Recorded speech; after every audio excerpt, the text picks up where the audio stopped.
yourself again. But it's the only way you're ever gonna learn. You look back and it's all in the past. I'm dwelling on the thoughts I cannot say to you. If I don't say the words, then maybe it's not true. Good evening, welcome to NUFC Matters. It is Geordies here. Geordies there, as always, packed panel, joined tonight with a full house. George, Stu, Steve, Mitch, and Al Walid here to put the world to rights about Newcastle United for the next hour. And no politics at all, despite the fact that Gaz says doesn't normally do politics, but is Boris going tonight? Not if he has it live on the show. Where is he going though? Is he going to Middlesbrough, Everton, Chelsea? Who knows? But yeah, people hoping he's going sooner rather than later. But yeah, let's move on to the football side of things. And I have to give the unusual tweet of the week to at Black and White Banter, probably prior to Friday's show, which is bring back loan signings, free transfers, and relegation battles to keep our friendly matches £10. Now, this is just a perfect example of how the internet spirals completely out of control, especially on our timeline, George. The guy from the NUFC Trust Council, let's get this right, not committee, council, because they have a council, like a subcommittee, if you like, as for us who were certain vintage. But yeah, look, the guy's come out. He knew what he was going to say was controversial. He's come out on his Twitter timeline, his own personal account, it has to be said, and said that he's not happy that the friendly tickets have gone to 20 quid and that, you know, Mike Ashley's way of doing it was better. A tenner ticket was better. And, you know, especially in days of austerity, surely the club, which are the richest club in the world, you know, shouldn't be doing this. But what's your take on this, George? Because, as always, it's blown completely out of control. You know, I don't have a problem with it. Some people will be able to afford it. Some people won't. It's fairly straightforward for me. The Mike Ashley way was because he didn't think anybody would bloody come. If Ashley twice pressed them at £20, there'd be nobody there. The difference is, as you can see by the queues, the pictures of the queues has been on social media this week. Everybody wants to go. Now, you know, I had some say about the owners putting up the season tickets. I thought that was a slight mistake, but I'm not so irritated by this. As I say, if it had been Ashley, anybody wanted to go. That's why Ashley priced them where they did. It wasn't that there was a fierce demand or anything like that. The plus to it is there's that sometimes, and you touched on a little bit, sometimes people who normally can't afford to go, or kids who can't afford to go, if it's a tenner, then they might get a chance. Because I know when the friendlies were on, with the last time we had friendlies when Ashley was here, I know my two nephews from Blythe used to like to go. Well, it wasn't too bad to buy two £10 tickets. That was straightforward. But obviously, if you're starting to buy two or three £20 tickets, it gets a bit much. But I've got no axe to grind about it. It's a fair price for seeing top class teams. I mean, we're not playing Wallsend St Luke's. We're playing real teams, and I think people really would like to go and see real teams playing at St James's Park. And I'm trying to think how much we used to pay for friendlies in Spain, Neil. See, Neil and I, years ago, when we used to go to Spain on holiday, used to try and find where there was matches on. And I'm sure even then, and that's, Neil was only about 15, 16 the last time we went. And I'm sure we're paying well over 20 quid then to go to a match in Spain. So I'm a bit sanguine about it, because I think if it was a mistake, you wouldn't have had the queues that you've had round St James's Park this week, that's for sure. But to compare it with Ashley is just a nonsense, because that was born out of desperation, because I didn't think he thought nobody would come. And the only other side of it is that I mean, I love the way the trust find ways of hyper things up and hyping themselves up. A council, my God, how inflated is that? Doesn't do anything for me, I'm afraid. It's just another way of getting an opinion out and dragging things out of other people, really. Yeah, a critical friend's a great idea, but let's Yeah. criticise the club for something, which they've been criticising for. Not doing that. It's crazy. It is crazy. Don't forget, you can ask George. Usually halfway through the programme, we do a little section called Ask George. Get your questions in for him. We'll try and get through as many of them as we can halfway through. Stu, John from Cutex says, can't believe we aren't getting a free pint, a pie and a taxi home with our £20 tickets. It's disgraceful. And Rachel says, £20, excellent value for money. If you don't want to pay it, then don't go. Stu. Well, Rachel's bang on the money, but I just want to know what I've done that makes you so happy. You get me replacing the Silver Fox on Friday, and then now I'm on the top road on Wednesday. What's going on? First come, first served, mate. It's because Neil's keeping the industry going across where he is, and he came in late, so you got in before him, that's all. The wheels of industry won't turn without it. Now, on a serious note, though, I've used this cheese analogy a few times, but I didn't think it was good value, so I didn't go. It's the same with it. I didn't buy it. It's the same with the tickets. If you don't want to pay 20 quid, then don't go to it. It's a friendly game. It's not a competitive game. It's an opportunity. They've got a family deal on. Take it what it is. But it's all right saying we're the richest club in the world. We're not. We're a club with the wealthiest owners. There's a big difference there. That club is not there for charitable reasons. It's there to generate money. And they will spend money to make money for absolute certain.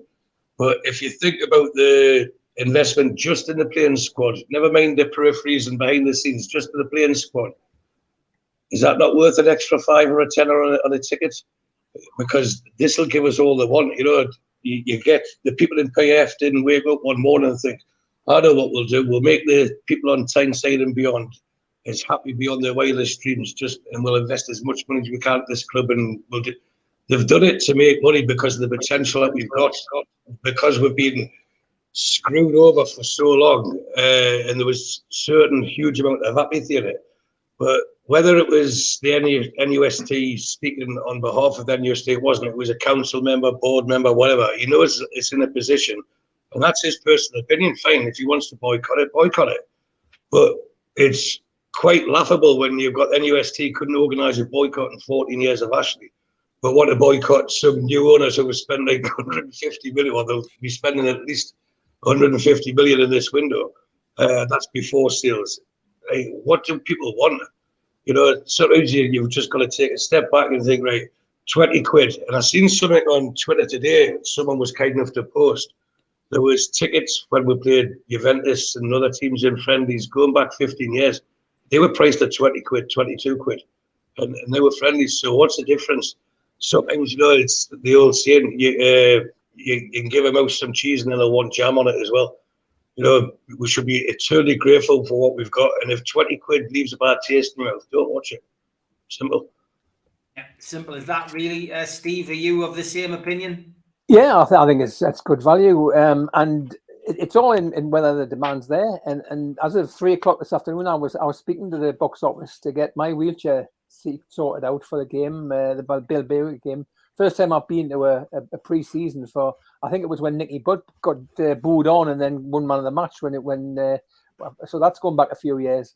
I always never felt pre-season were a true guide of what the season was going to like, but I think things might be different this time. I think over the two games, I don't think somebody put on before. I hope to play the first team on the Saturday and the others on the Friday. I think he'll mix and match, and we'll not really get a full clue of what's going on. But as I say, I spoke to the box office and got my ticket at about 3 o'clock this afternoon, and I understand that almost all the tickets are sold. There's only a few in the level 7 left for the Friday night, and not many left for the Saturday. So that's 100,000 plus sold in a couple of days. So the demand's there, whether it's £20 or whatever. So that's fine. And £20 isn't that much really when you think it probably works out about 35 quid if you were going to a main game. So it's half price on that. What does it cost to go to the cinema? What does it cost to go and do other things? So 20 quid's not a bad price for what you're going to see. hopefully, as I say, there's going to be a fantastic atmosphere at those two games as well as when the season gets going. Yeah, Steve Hasty, £17.50 if you bought tickets for both games. I think that needs to be pointed out as well. There was an incentive to buy tickets for back-to-back games, but yeah, I gather the panel we're all agreed. £20 is £20 in this day and age, and you can either afford it or you can't. And if you either want to go or you don't want to go, and the demand is there. I think the club's made the right decision. You're on mute, Steve. Sorry, Baz. Yeah, people are saying 20 quid, a lot of money. I saw something on Twitter earlier. Somebody posted up Rob Lee testimonial, 20 quid. Newcastle played Barcelona in a pre-season friendly back in 2003, 2004 sometime. 20 quid. Played Bayern Munich in a friendly, 20 quid. We're going back into the early 2000s here, And you now look sort of 15, 16, 18 years later, and it's 20 quid for a friendly against two quality teams as well. So you're gonna see some decent football. You're gonna get the opportunity if you're not a season ticket holder. Hopefully, you're gonna get the opportunity to go along and sample what hopefully is going to be a successful squad playing some really good football. In terms of the personality, Steve, I'll keep out of that one. The person in question made his remark on Twitter, which he's absolutely entitled to do. What I would say, however, is that the same organisation, there were plenty of board members at that organisation who took up the offer of buying half-season tickets when they were available at the time when everybody else was boycotting. They stepped in and took the opportunity to buy extra tickets that they could pass on to friends or whatever they wanted to do with them. So, we can all throw stones at people if we want to, but at the end of the day, you go to the game, you don't go to the game, you can afford it, you can't afford it. I want to go to the Ritz, I want to have dinner at the Ritz, I want to stay the night at the Ritz, but I can't afford it. So at the moment, I'm boycotting it. I don't know about the rest of you. Yeah, Mitch, it's much ado about nothing, as Shakespeare once wrote. Well, I find it fascinating that a lot of people are saying about what 20 quid gets you these days. I got that from Twitter. It's 2 packs of Lurpak almost in some supermarkets. It's which makes it more expensive than what we pay for it here, which is quite ironic. But people have also got to remember they're buying a different product. Man. This isn't Ashley's Newcastle United. You're not off, with due respect to anybody who drives a Skoda, you're not off to the Skoda dealership. You're now wanting to be the Mercedes dealership. And that comes at a premium. That's a basic business decision.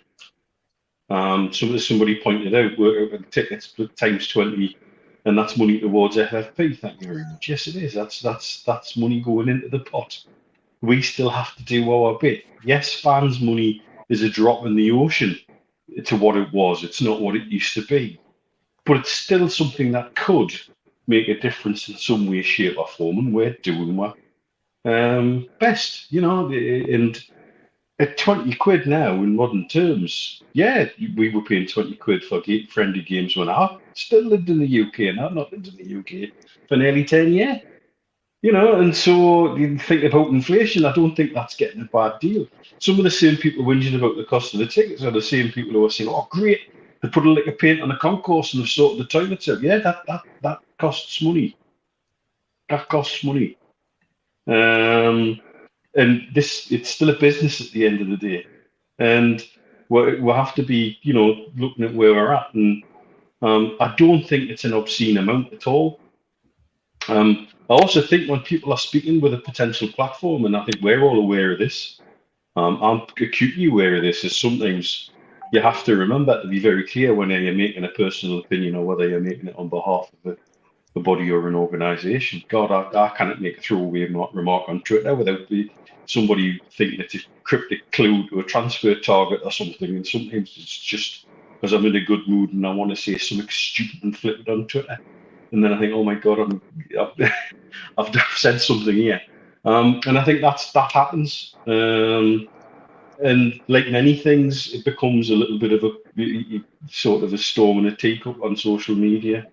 I don't think 20 quid's an outrageous amount for a friendly.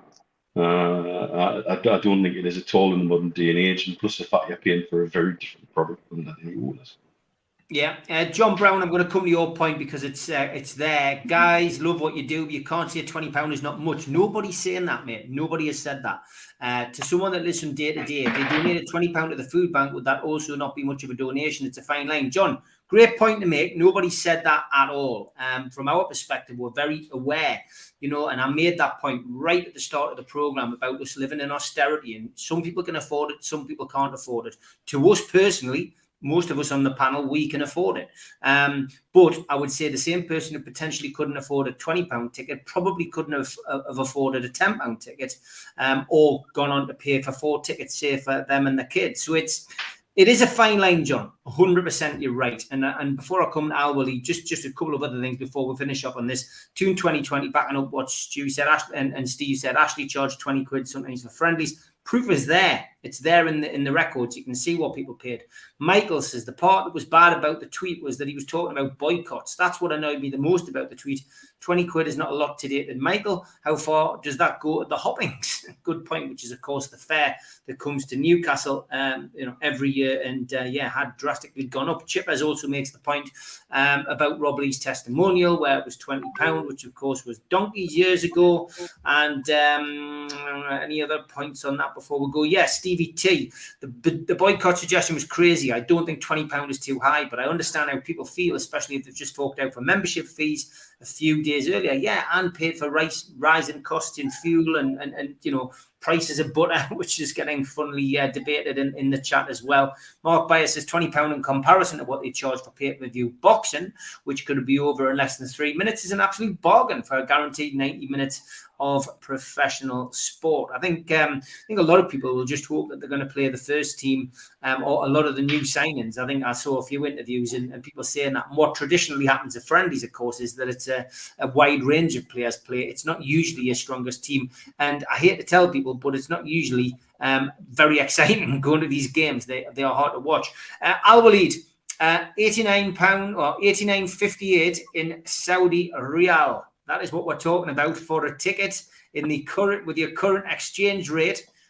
Is that a lot of money, would you say, for a friendly? Are you surprised at the backlash that the club has had of some supporters? Actually, when I was translating the tweet in Arabic into my account, I remember seeing I saw 12 and 15. I didn't remember seeing 20, but it's different from which angle you are looking at the whole subject. And for example, this is only 2 games in St. James Park in Newcastle, not like, for example, the previous season, many cities around UK. So this is only 2 games. And Newcastle, of course, the club want to increase the incomes. We are looking to different level. We are going to different level now. And don't compare, please, and with all respect, don't compare the friendlies this season, this pre-season, to last season. We are playing a high-quality club. Atlanta playing in the Champions League. Atletico Bilbao playing or winning Super Liga in Spain over Real Madrid. So and it's only 2 games, and this is for club benefit. So we understand fans' object on that, but they must also understand what this will help, how much this will help the club in coming days. And for future, this is, I think, next season is going to be different. We play with Benfica, Eusebio Cup. I wish if we have like Sir Bobby Robson Cup in coming season, and maybe there will be different prices for tickets. And it's not going to just a friendlies games; it's going to be friendlies champion. Yeah, okay, good stuff. Don't forget to get your questions in for George. I've got about 10 minutes until we get to those questions. Quite a few good ones coming in already. And I guess we're just going to welcome a new player in, George. Charlie MacArthur from Kilmarnock's come in. And just want to touch really on the youngsters that are coming into the club, and it's just great to see that Newcastle aren't just concentrating on the first team, George, but also bringing in young blood, new blood, and there's a young guy we signed in from Tottenham Hotspur as well, who spoke highly of Eddie Howe and said that it was a defining decision that he moved from London to come to Newcastle, because under Eddie Howe, he knows that if he does well, he will get a chance, potentially to play for Newcastle United in the Premier League. And that's great to hear a manager attracting just off the conversation that he's had and the week's trial that he had at St James's Park. I think people probably would have seen the piece I did on Twitter about particularly the Scottish lads coming down. But the whole influx of young players that we've taken in over this period, this transfer window, that excites me as much as all the big players, the stars, because these are the kids we hope in a couple of years' time are going to be challenging those stars to get them out. So we've got homemade players taking those places. So I'm absolutely delighted. And particularly the Scottish ones, it's just probably all know I have family still living in Scotland. Well, he's living in Scotland at the moment because he can't go home to Indonesia because of COVID. But he can't believe that we've brought those last two Scots lads in. I'm trying to think who the other one was recently. The player I was mentioning from Spurs is a guy called Jordan Hackett, a young Spurs lad.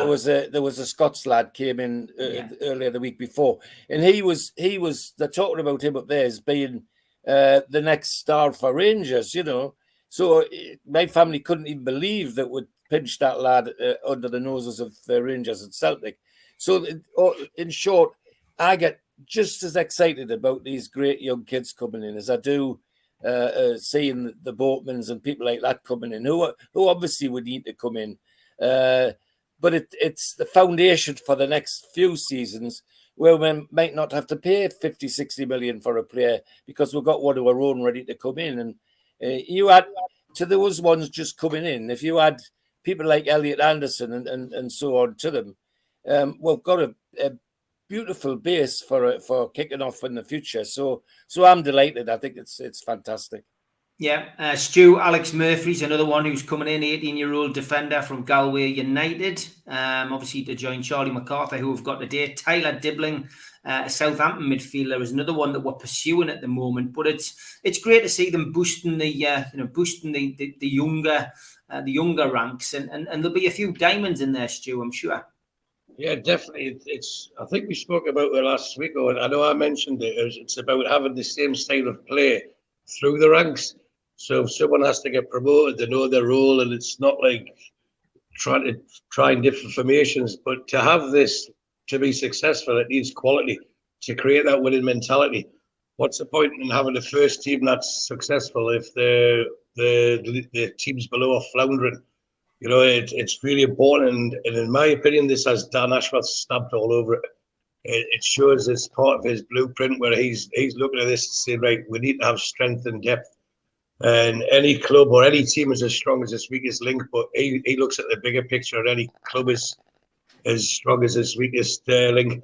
And if you've got a successful first team, which I'm sure we'll have over the coming years, but you've got under 18s, under 20s that are like consistently getting walloped 12-0 as they were, or 8-0 as they were at the end of last season, it's lopsided, and it's not the base that I believe the owners want to build on, and it's not the reason that Dan Ashworth has come in. He wants every level to be successful, and I'm sure that's a huge part of his remit. So by scouting and acquiring these youngsters, it'll create a successful team which hopefully long-term will attract the local talent to stay in Newcastle instead of having to go elsewhere. So it's spending money to make money, or in this instance, spending money to save money. And it's great. You want to be associated with success. Everyone wants to be associated with success. Not just the top team, as I mentioned, but if even like the under 14s and the 15s, right the way through, if they're all seem to be winning, then Newcastle becomes synonymous with winning as well, and people want to join them. That's what Chelsea created. It's just like following their model. Yeah, Steve, it's somebody mentioning Gary Milligan says that a young and cold Clark at Liverpool. Yeah, I mean, Yeah. it's such a Julian. pity. The tide's turned. Yeah, it's such a Tide's pity, Steve, isn't it, that we lost out on Clark. He's young because he's probably one of the most revered youngsters, in football at this moment in time at his age group. Yeah, well, let's hope he's the last one that goes out, and I hope that the influence of Dan Ashworth, and that was one of the things we always thought he would be involved in, is developing the academy and bringing players forward, and this is a sign. It also shows that they've been on the game of this for a while. These kids haven't just suddenly popped up. They must have been watching them at the end of the last season. So I think they've been expecting to do this sort of thing and bring in youngsters. I think another significant thing this season, the age of these kids means that they're not going to impact on the 25 if they're playing in the junior ranks, and also the 5 subs and 9 on the bench means the possibility of some of them getting at least a seat on the bench and getting first team involvement, which is another good thing as part of that development. So I think that's something significant for these lads coming in, and let's hope that we'll get many more, and ideally in the future homegrown ones that we've got straight out of the very young ages coming through whatever set up in the academy as it develops over the years. Steve, historically, a lot of these youngsters, Steve Hasty, a lot of these youngsters don't make it. We've seen, countless councillors don't get promoted. Paul Brayson probably springs to mind. There's been one or two who have gone through. Andy Carroll, Peter Ramage has done all right. We had that wonderful crop in the 90s who, although they never won a trophy, became the backbone of Keegan's entertainers. Do you think this new crop of youngsters will be the beginning of something special? And as Stu says, Dan Ashworth, this is the kind of blueprint that he's brought with him to the club. Yeah, well, only time will tell. I mean, these kids that have signed professional contracts this week have been at the academy for the last 2 years anyway. Some of them have been on the books at Newcastle since they were 11 and 12, and they've been watched since then. Others, one or two, they've been playing in junior football around the northeast. Newcastle City Juniors is an example of a very, very good up-and-coming club, and there are many others out there. But what these lads have done is they've been given the opportunity, they've taken the opportunity, they've been watched, and now what's going to happen is they get their first professional contract, is they're going to end up playing alongside players that we've brought in who perhaps felt as though that their careers would have stalled, let's say at Southampton or at Tottenham or at Kilmarnock, or who feel as though that their careers are going to be better in Newcastle United than they are at Kilmarnock. And obviously, nabbing a player like MacArthur from Kilmarnock is quite a coup, as you say, because he is well thought of, well sought after, and Glasgow Rangers wanted him. And for a youngster from Scotland to come to Newcastle before Glasgow Rangers, for example, says an awful lot for A, his confidence, and B, about our football club and the direction that we're going. So all of that's really, really good. I mean, you mentioned some players there that made the grade, other players that didn't. But Jamie Sterry was another example, who I always felt was a really, really good fullback. Now plying his trade down in Hartlepool and a great lad. Michael Chopra was another one. Michael made a career in football while coming through the academy, if you wanted to call it that, through the youth system like at Newcastle United. But it's getting that blend, and what we're seeing and under Dan Ashworth over the next couple of years, and with Steve Harper looking after that network, and Peter Ramage, who's in there now alongside Shola, looking after players who then go out on loan, as well as probably many, many other tasks. All makes it look good. It all looks as though there's a plan in place, and it's a plan that can be followed through and can only be good for the football club going forward. And more importantly, just as good for these youngsters, giving them a career path, giving them a direction, because that too is important. You talk about the drop off, and you talk about the players that made it. For all those players that made it, the massive drop off you've got, those players will also be getting educated not only in football, but will have been educated in what they can do as a career path going forward if they don't make it, or if they drop out through injury. And all of these are the things that are important at a football club now, going forward, and making sure that the football club is protecting its investment, because that's what these lads are. They're an investment in the future, but they're also investing in those youngsters as human beings, and you have a responsibility going forward for their career and whatever career path there, if it's not involving football directly, can take them on. So this is all the things that Newcastle United will be building on. And it's all positive stuff, Steve. Yeah, of course it is. Mitch, good to see the youngsters coming into the club. And I think that's almost forgotten, isn't it? Sky Sports only focus on, and the media only focus on the big names coming through. This ends up like a little paragraph in the Evening Chronicle, or a tiny section to say, oh, Newcastle have signed this kid from Scotland. But actually, this is the foundations being built, isn't it, by the new team. It's something, as far as we've been aware for a long time in Newcastle United, that we've needed a root and branch review of everything below the first team. Probably since Keegan's decision to focus solely on the first team and the reserves went to rot. And I don't think it's ever really been put back properly since then. It's been half measures and make do and mend. And this is the fullest proper root and branch review. And Dan Ashworth is certainly key to it, listening to his interviews where he talks about being the hub and having access via the spokes of the wheel that everything goes through. It looks and feels now like there's a cohesive plan. And like the other lads have said, that there might be somebody in there who will save over 50, 60 million by coming through and organically replacing players along the way. And who would have thought they'd ever say that about Newcastle United? We've had names come through, like you've mentioned. It makes me wonder, though, what could those names have done with a bit more support and a bit more help from a more cohesive academy and a better structure below the first team? I think we've lost talent still, and I think we've missed opportunities to develop players, and I think we're now seeing like we're getting ready to act like a proper top-class professional football club, and I'm all for it.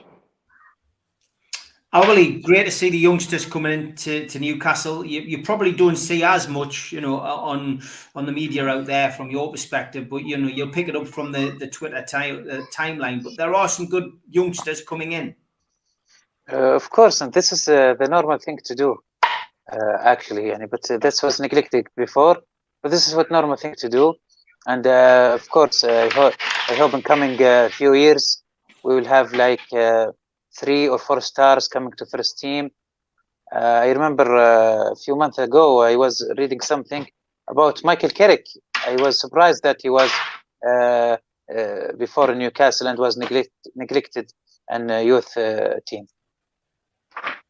Yeah, I mean, that's the problem. Newcastle over the years, Al-Walid, have literally had so many good youngsters come through and then just, not seen the best of them and just let them go. I mean, Alan Shearer was at Newcastle United and had to go elsewhere to become the world-class player that he became. And we had to spend ultimately, a record transfer to bring him back home, which is crazy. But yeah, great stuff, great opinions. We're halfway through the show, so as always, we have to give a shout out to our sponsors, and it's a big thank you to Spider Miner, worldwide coverage from the lads, the only cryptocurrency miner that can mine 5 different cryptocurrencies at the same time whilst using virtually no energy, and it's VPN protected. Buy yours now at www.miner.spidervpn.org. Thanks to Skips and Bins, telephone 0800 25 45 25 3, email inquiries at skipsandbins.com, website www.skipsandbins.com. Easy contract free and pay-as-you-go waste collection. Thanks to L&G Family Funeral Directors, 0191 389 7245, and the Garden of Healing Dispensary, CBD hemp and cannabinoid specialists, www.gohd.com. Thanks to qtechshop.co.uk, the makers of pool tables and snooker tables in Wales and Newcastle, and the guys who run our website, NUFCmatters.com. And thanks to ClearKai, meet the new Game Over screen, drop into a ClearRun device near you, available on Apple Store, Google Play, and clearrun.game. Thanks to Mr. Vickies. You can find them at mrvickies.co.uk or telephone 01768 210 102. And thanks to Media Arts for all the help with their video content.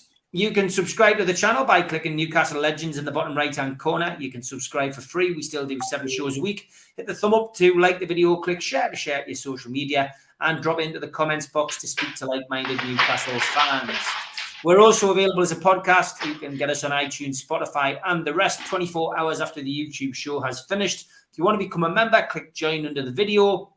If you want to spend a little bit more money and get some goodies like a cup, a pen, membership card, and a scarf, and entry into the monthly draw, then you need to go to the website nufcmatters.com and click membership. If you've got a smartphone, stick your camera over this and it takes you straight there. Fancy QR code. And we also send out a car sticker to anyone who subscribes to the show. Simply email john@nufcmatters.com and he will post you one for free. We do support the food bank on the channel. nufcfansfoodbank.co.uk is the website that you can go to and donate virtually. It is available 365 days of the year. And don't forget, $2.99 a ticket. Get your entries in for the raffle for the signed Alan Shearer ball. Tickets are running out, to make sure you get it. Still a couple of weeks to go on that. We're also asking you to sponsor places for underprivileged children in the Northeast as part of the Peter Beardsley Soccer School. Some fantastic donations come in for that already. If you want to find out more about Peter Beardsley Soccer School, then go to the website peterbeardsleysoccerschool.com, and I believe the traffic to that has been absolutely fantastic. The Botman t-shirts are doing well as well. Get yourself onto nufcmatters.com for that.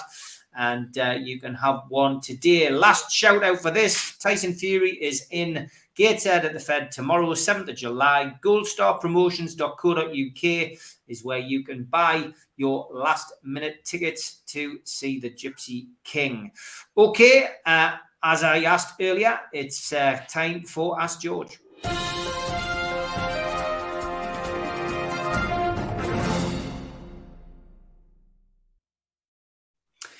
Okay, Ask George. Alan Little was first in. He said, what was and is George's favourite away venue? Oh, good question.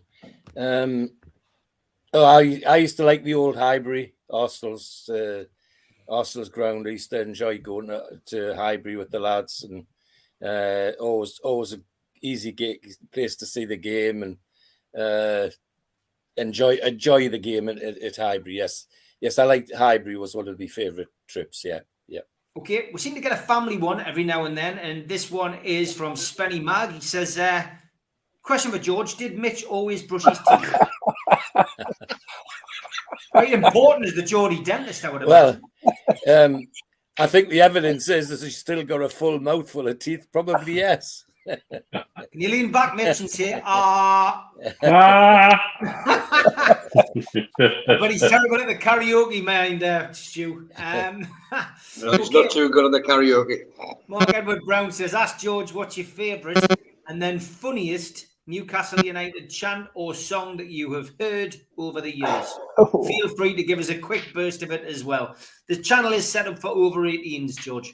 That's all right. That's okay. Well, mine's an easy one because I like it because the words are always easy to remember, and it goes like this: Newcastle, Newcastle, Newcastle, Newcastle, Newcastle, Newcastle, Newcastle, Newcastle, Newcastle. Had enough? Yeah, that's it. That was good.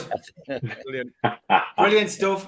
Gary Milligan says, can you ask George who was the best Maverick player? Oh, Maverick player.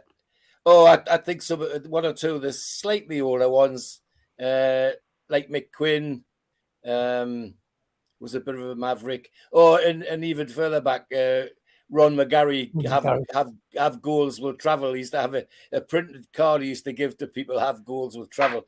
And they're ones I can remember and that I used to enjoy. I mean, we've had some more modern ones, like the two idiots that fought each other on the pitch and both got sent off. But I think they weren't Mavericks, they were just daft. Yeah, I would agree. Yeah. And we've got one more from Barry Hogan. He says, question for George, who's the best youngster you've seen come through the ranks at the Toon? Oh, if he had stayed the course and done all that was we expected of him, Alan Suddick could do things with the football, which even now I've not seen many people able to do. He was a great juggler of the ball, but I remember the sheer frustration on Ted Hughes, who used to run the juniors and the school kids when I was there, and that was at the time when I was getting ready to leave because of my knee injury. But Suddick was just coming through, and I remember Ted Hughes coming into the room where we're all getting changed, And his sheer frustration, he said, that bloody Suddick just won't do what he's told. And sadly, that's where Alan Suddick went. He ended up leaving simply because, in my view, the word was, well, you can tell him what you like, but he just ignored it. He just ignored it. But talent-wise, he was brilliant. Absolutely brilliant. Last one from Chippers. Ask George, what was the funniest thing a Newcastle player's ever said to you? To me, oh, well, right. Is it funny or not? I don't know. I was playing in a junior game against Everton at St James's Park, and it was in the winter when all the snow and ice were around the old running track. And I was playing against a lad from Everton called O'Hara, who eventually got in our first team, and he come running into me to challenge us, and I just kind of eased him over my hip, like you do. Unfortunately, he went headlong onto the cinder track amongst all the ice and the horrible gravel that was on the track at that time. And when they picked him up, you couldn't see him from head to foot. He was scratched from there down to his knees, you know, and it was like that. And I remember we went off at half time, and the kid went off to get cleaned up. But as I went off at half time, Jimmy Schooler, the Newcastle first team captain, was in the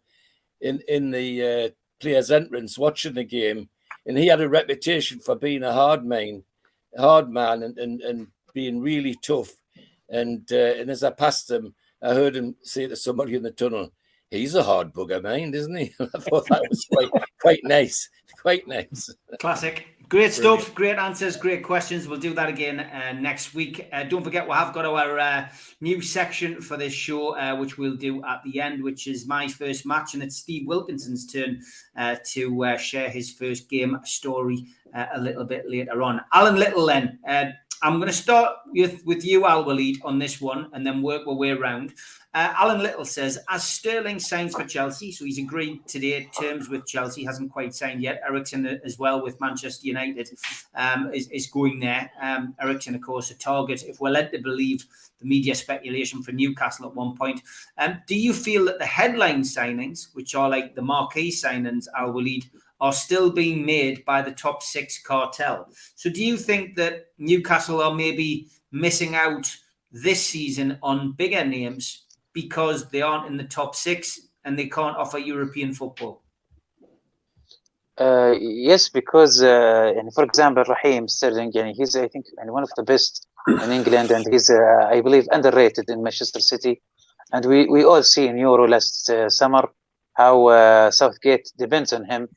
Maybe he was the first tactical plan. So, and when, as you said, Steve, in your shows, you're always saying that we can't afford yet a European football. And this is obviously a big part that big names consider. And those top six, especially Tottenham and Arsenal, they are very trying to prepare themselves. They want to be they want to compete with Newcastle. They are afraid from sleeping giants now, so they want to be well prepared before we are getting into this financially and regarding Europe League. So this is makes sense. Those names we see. For example, we wanted Jesus, Raheem.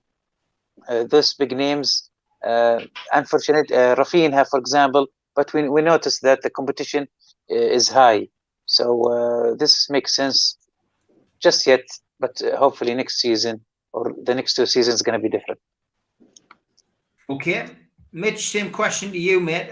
Newcastle missing out on major targets, but as Roger says in the chat, European football is coming to us soon. It's just a case of waiting, I guess. Mm-hmm. But I've also been of the opinion for a long time that there's been tacit agreements between certain clubs across Europe to do certain transfers at inflated deals to make their FFP work. The classic example is somebody like David Luiz, the centre-back. He went in total for something just over £300 million worth of transfers. We're talking of David Luiz, we're talking of Bobby Moore or Franz Beckenbauer. We're talking about a centre-back who couldn't defend. And yet seems to be one of the most valued, prized assets across the board. It's a strange one. If you look at historically how many big transfers happened between PSG, Barca, Madrid, Man U, Man City, Chelsea, Roma, the two Milan clubs, then you raise your eyebrows at some of the fees and some of the ways the deals are done, and it just keeps the money going within a certain few. Tottenham have kind of edged into that a little bit over the last few years, but it's taken them to get almost $1 billion in debt to do that. And so, are we missing out? I don't know. I think I'd rather we plough for our own targets and build our squad our own way and bloody their nose in spite of what they're doing, let alone getting involved in this.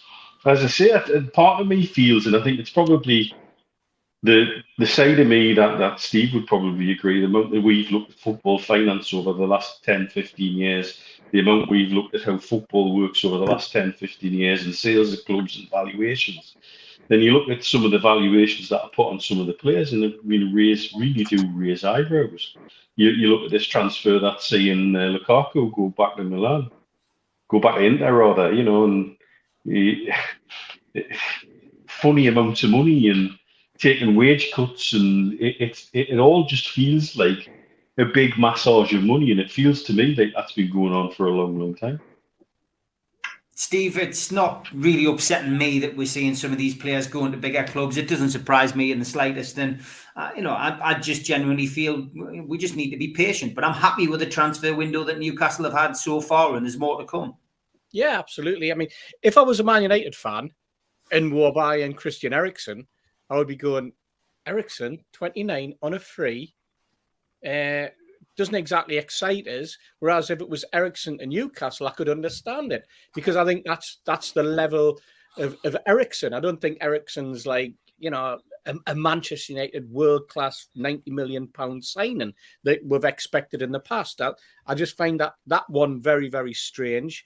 But in terms of us, naturally, we're not going to be getting the Darwin Núñezes of this world because we can't offer Champions League football, and that's what they're looking for, or at least European games in mid. We're not in that position yet, so we're gradually working ourselves up. But we're buying players who are willing to come on the project, like Botman. We're obviously going to be paying them a decent amount of money, and we've paid what I think is a decent and fair transfer fee for them. We're now playing in the 35 to 40 million pound bracket, whereas we were playing in the 5 to 10 million pound bracket under Ashley, or the 16 if you look at what we paid for ASM. So this is the way that we're operating now. We've moved into the next level, and we'll develop. The club will develop. We'll have a little bit more success. We'll move up the table, and then we'll be in a position to maybe go for the likes of a Darwin Núñez or someone like that. But I think once a player's played in Europe, he wants to carry on playing, and a perfect example of that has to be Ronaldo. He's 37-year-old, and he's now saying, "I'll only go to somewhere where I'm going to be playing Champions League football at 37." This is a Ronaldo, and this is going to cut right across what I've said about ASM for months and months and months, by the way. But he's in the 1% of the lowest players for tracking back in the Premier League last season, because that's what you get. You've got to build your team if you're going to have a Ronaldo in your team, the superstar he is. And I think I've listened to some excellent interviews during the week from various pundits. And I think the best one was that pointed out that he scored 20 goals in a very team. If he'd been playing with quality players, he'd probably still be scoring 40 goals a season. That's what you get, but you're not going to get the tracking back with him. You build a team around him to get you that European success. It's all swings and roundabouts. It's all a game. We're not quite in that bracket yet, but that's what we're attaining to. That's what we're targeting, and that's why we've got to have the patience. Patience is the key, Steve Wilkinson, and business has been good so far, but it's quite clear that the cartel, the top six, as Jack Sparrow says, are doing business this year because they're protecting their positions. We're not missing out, as most would not sell to us right now. I think he's right. I think the other factor on the type of player, you know, what sort of wages are these players going to be getting? Because I think we don't want to upset the apple cart too early in getting in players that are beyond the 150, 200,000 a week. Because I think there'll be a structure there. They're bringing players in that are probably coming on decent contracts with incentives. I suspect Botman's got a great incentive for us to get into the Champions League. Then he'll get his wages put up to a number that is more commensurate with the top six, as will probably be Bruno and a lot of the others. And I think that's the way we've got to go. And I don't think bringing in the likes of Sterling, as much as he would fit in perfectly, I think for the position that we're looking for a wider striker or even a central striker, he would be a perfect fit. The wages would be silly, and I think it would upset things behind the scenes. So I'm not bothered. I think there's still plenty of players that we're looking at. Some names we've mentioned in the various transfer shows. Some I'm sure we don't even know about yet that might come on the radar in the weeks ahead. And I'm quite happy with the way things are going, and looking forward to seeing what we've got to do in the months ahead.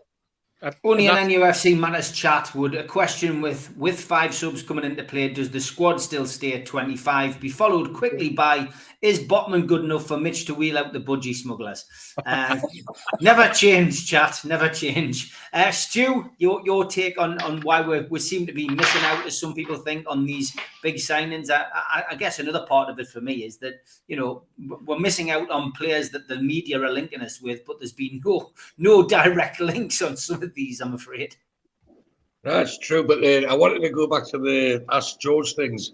I think Tino for a Maverick, Kaza for the youngster that come through, but there's definitely a T-shirt. I know John's watching, so definitely a T-shirt after the last answer, which has to be George the Judo Assassin.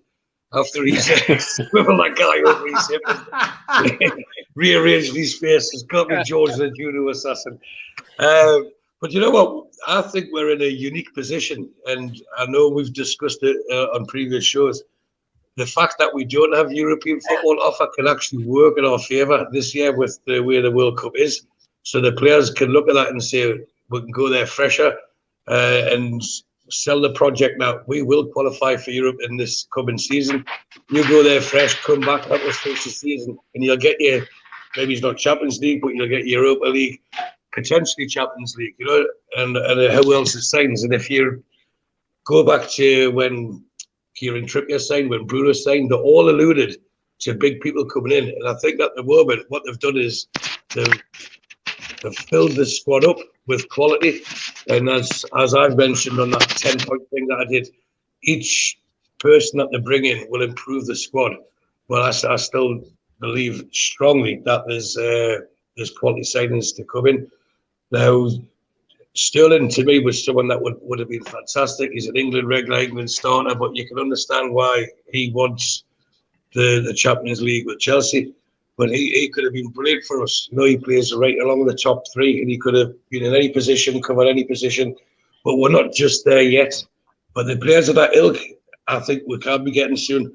And you know what? The people talk about the big 6, the top 6. You know, the best analogy I can think of is they're all in the water, right? Let's say they're off of the coast at Tynemouth and they're swimming back to the shoreline. And there's a huge, I won't swear, big wave behind them. And that wave's coming and it's getting bigger and bigger and bigger. And some might make it to the shore before the wave, but the rest of them know that it's going to swallow them up and it's only a matter of time. So that's why they're all spending out. They're all trying to spend and try and keep up with us. But question I'll put out there, if we sign Diaby and Tielemans in the next week, I'm not saying we will, although I've been heard that we're very struggling with one of them, that we will sign in the next week. But let's say we sign both of them in the next week. Would that not be enough for our window? Now, people can talk about the money that's going out and how much we spent, but we've still got to shed the squad. And I had this conversation, well, this slur of a conversation with Mitch last week in Dubai. And I think the owners want to get the business done first of who they want in, rather than get rid of people. Because if they make the squad too lightweight, the onus then goes to people like the French teams, where they say, we want this, and they keep changing the price because they know that we're desperate and we're short. let's get our own house in order first, and then let people come to us, and we are then in the position of strength of how we negotiate. You want a loan, you pay for it, just like Man United did to us with Lingard. You want that player, you pay his full salary. You want this player, this is how much he costs. And if we're in a position of strength, we can dictate and do that. And let's just hope that the players that we've got linked do come, because I know they're both really strong linked and they're both open to coming as well.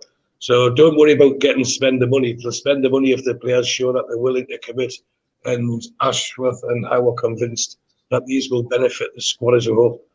Only good times ahead. Let's not start looking for faults when we've got so much to be positive about. George, I think that's been the running theme of the show, really. We started with tickets. We're on to players now. Is it just the fact that some of our supporters just like to twist on 21 and they like to create a problem, and they just feel that, you know, they feel happier when they're complaining rather than just sitting back and enjoying the moment? Well, there's that sense in it sometimes, but I've got to say I'm thrilled at the way things have gone this transfer window, and it couldn't got any better, to be honest. And some of the people that they're talking about is my worry would be they'll come in and upset the dressing room. You know, that worries me. If you get these so-called marquee signings and they come in on big bucks, what does it do to the dressing room? We seem to have a fantastic dressing room at the minute. I mean, last year, think about it, towards the end of last season, we had all the players, even those that weren't playing, Gale and Trippier when he was injured and all the rest, turning up the matches to cheer the lads on.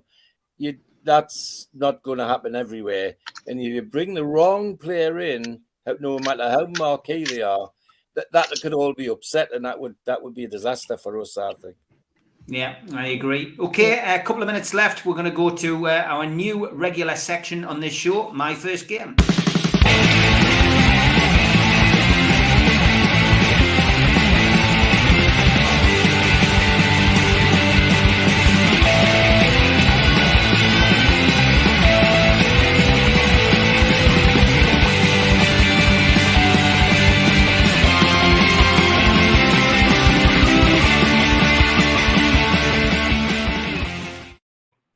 And we're going to go around the panel with this. So Steve Wilkinson's going to come up and he's going to give us his first. But I'm going to ask you to tweet me these. I'm going to try and keep a list of them. And once we've got around the panel over the next few weeks, we will come to you guys. If you follow me on Twitter, just let me know that you've got a story to tell, and I'll give you a follow back, and you can inbox me your story. That'll be the best way to do this. Okay, Steve Wilkinson, where are we going with your first game? Right, so well, I think I sent in a program front of my first game. Not a very good picture. It's not a program I have. 17th of March 1962, second division game against Scunthorpe. It was I was coming up to 9-year-old. I'd been in hospital quite a lot until I was 8, so I didn't get a chance to go before that. And my dad often worked on the Saturday, so this was probably one of the first times he had a chance to take me. The game was quite a strange thing that I can remember. Is that we went into the if you see where the picture is, the sort of the stand on the left hand side there, the old stand, right at the far end is the paddock, and I think on that sequence you did at the beginning, Steve, I think it was the first picture on there that you with it empty. We went in that paddock at the far end. I think my dad thought it was a bit quieter than there than being in the crowded areas of the open east popular side or the Gallagher's, and the Leazers obviously was very popular at the far end there. One of the ways we got in, which was George might have done this, and I don't know whether any of your others was you used to sneak in with your dad in one turnstile and bung the guy a couple of bob. So you didn't. So the crowd were never the same crowd as that you were, because I think. When we got there that day, I remember seeing the boys queue. It wasn't a children queue or a young people queue. It was called a boys. There was no girls expected to go, even though I'm sure there was many who went. It was 2 shillings for getting the boys in the Leazers end, I think, and 4 shillings for adults. And I think it was where we were going in the paddock was 5 shillings. There might not even have been a boys entrance in there. So my dad obviously went to the guy and bunged him a couple of bob that's shillings 10 pence for the young people, by the way, two bob. for anybody that doesn't know old money. And so we got in. Now, the strange thing was we missed the kickoff, and I don't know why we missed the kickoff, because whether we're late on the bus. And as we were trying to get into the ground, Newcastle scored in the 4th minute, a goal by Barry Thomas, who was over the next few years going to be quite a prolific scorer for Newcastle. He scored, I think, about 50 goals, 51 goals in about 78 games. We'd actually signed him from Scunthorpe a few weeks earlier, and he went back to Scunthorpe after he left us, and he scored a lot of goals for Scunthorpe, and he was a good centre forward, and certainly one of the first ones I remember as being a striker that could put the ball in the back of the net. So by the time we got on the ground, we went pushed to the front, and you just get the atmosphere of what a game's like. Is that you've got police walking around the pitch, you've got St John's ambulance walking around the pitch, and then at half time you've got the peanut sellers walking around the pitch, and it was that sort of atmosphere that you got, and just took in the atmosphere. Now Newcastle scored again. Billy Day scored. I can't remember him. I'll give you the team that day. It was some players that were playing for a few years after I carried on going. Dave Hollins in goal. It was always a fight between Dave Hollins and Gordon Marshall over the next few years as goalkeeper. Dick Keith at right back, Alf McMichael, George Wright, Bill Thompson, Jackie Bell, Billy Day was on the right wing, Jim Kerry, Barry Thomas centre forward, Ivor Alchurch, who I think George has mentioned in the talks about the earlier years with him, a well-known player, probably coming to the end of his time at Newcastle. I cannot remember much about him. And then Jimmy Fell on the left wing. So that was the team.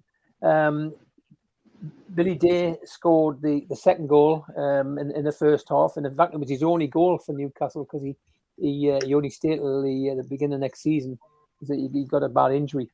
Now I don't know whether I was working myself or my dad decided that we'd go home early, so I went 2-0 in the second half, and we left the ground before the end and got home, and we actually got home to my grandma's in Biker, got the number 12 the Biker, and we left the ground when it was 2-0, and when we must have got in time for the teleprinter on grandstand at 4:45, but the game finished 2-1. So I'd only seen one of the two goals, but it was a memorable occasion.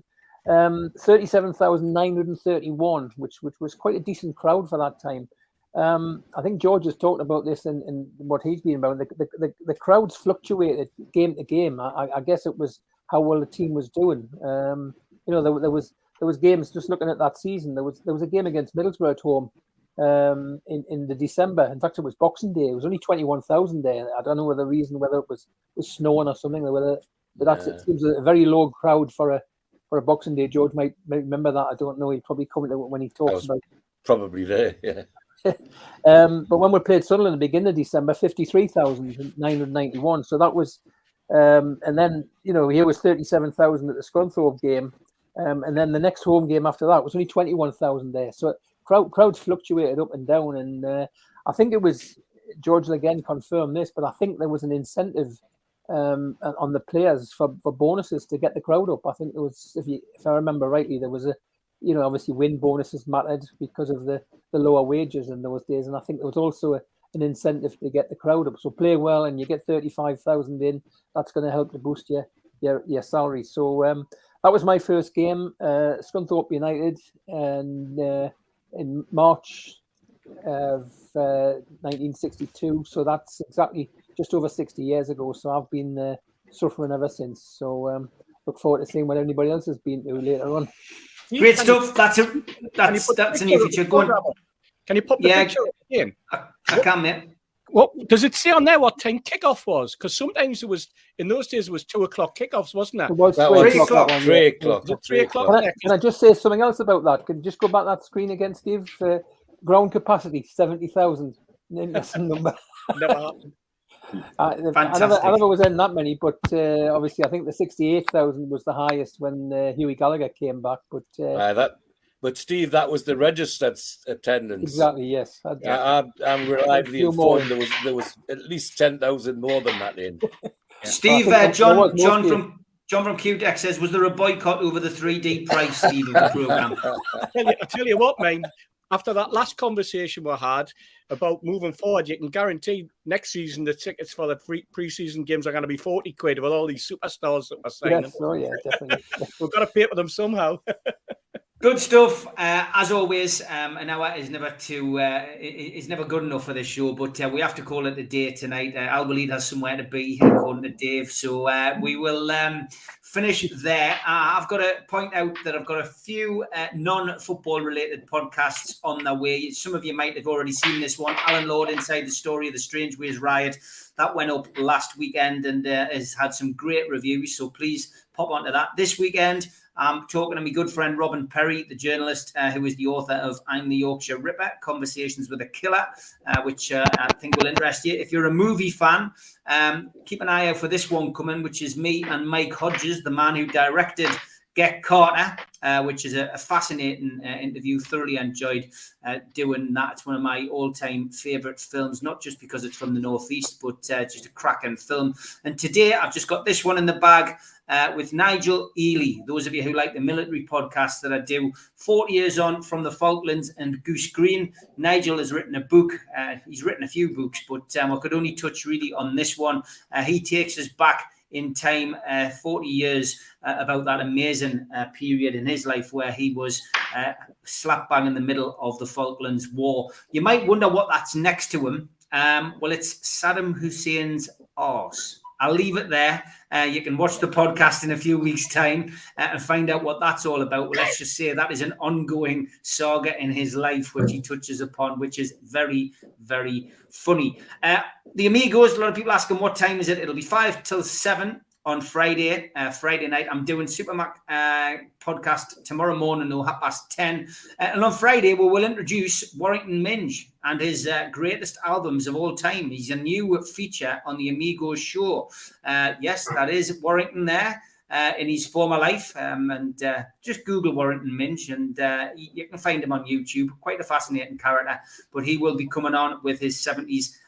With all his albums, his best albums. He's an interesting character, to say the least. But that is all for tonight.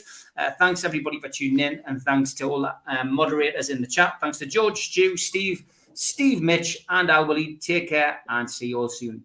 Cheers, everyone. Good night, everybody.